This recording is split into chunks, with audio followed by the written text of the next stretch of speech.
Hello, I'm Pastor Jeremy Combs, and we're going to pause for a proverb. Let's go. We're in Proverbs chapter 8. We started verse 13, but it's such a rich verse that we only really got the beginning of the verse stated. The fear of the Lord is to hate evil. Now, we talked about evil. Evil is to have a look towards self.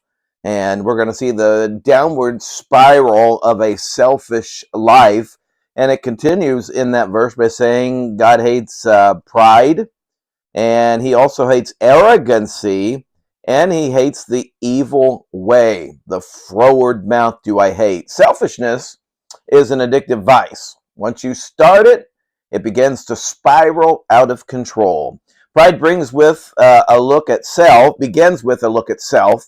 Pride then produces arrogancy. You now live for self. So think about it. Look to self. You live for self. Once you have taken these steps, it now leads us into total opposition to God by, and here's the evil way, loving self. This is what this entails. The word evil means to spoil. Selfishness causes the good fruit of our life to turn rotten or bad. Now, the final step is to lie to self. A frowardness means to be perverse. It has the idea of fraud. You, in essence, get scammed by your own selfish conceit.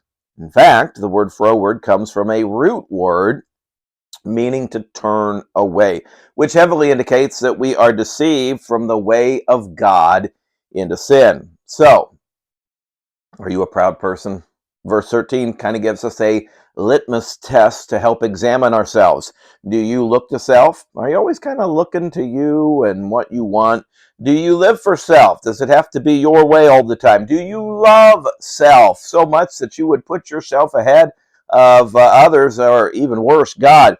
Are you being lied to by yourself? If so, here's how you stop it. You look back to God. God hates pride, arrogancy, the evil way, the froward mouth. He doesn't hate the person. Boy, he loves them. That's why he died for your sins. We celebrate that today on Good Friday. But he hates the way you're living. And when you have those sins in your life, you are in direct opposition to God.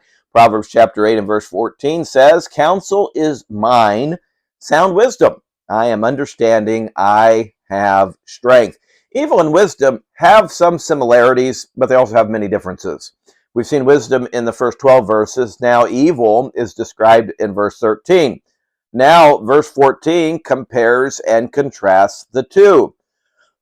Excuse me. Counsel shows us the purpose of wisdom. Counsel means advice or to plan. One must choose and follow both the paths of either wisdom or evil. There's nothing accidental or coincidental in these different directions. Yet wisdom differs from evil in the last three ways. First, wisdom can be substantiated. That's a big word. That's what that word sound wisdom means. It's the idea of it is known to be true. Evil is always built upon a false premise and deceptively presents itself as true. Secondly, wisdom is pure, or we would say right. We can discover that right is different from wrong. Then we can apply the right directions to our life. Finally, wisdom is powerful. The word strength means not only power, but it also entails the idea of victory.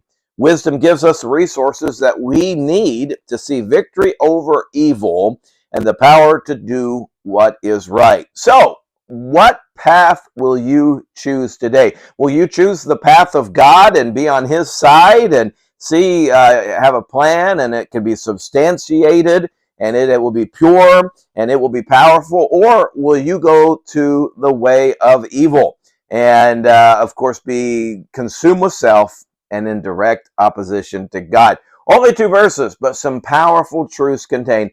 Who will you live for today?